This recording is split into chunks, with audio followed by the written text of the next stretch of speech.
Wanna know how to use the math method in Java? Well, no worries. In this video, I'm going to show you an easy step-by-step guide on how you can do it. So let's check out some built-in math methods in Java that will indeed save your time. So we have an integer that is x equals to -10 and another double that is y equals to 3.6.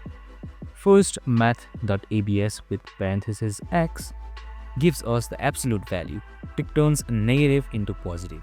Then math.round y turns the decimal into the nearest whole number, 4 in this case right here.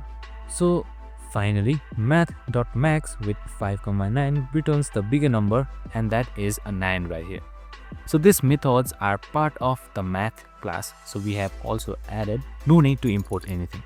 You also have math.min or math.pow, that stands for power, which gives us power, square root and much more.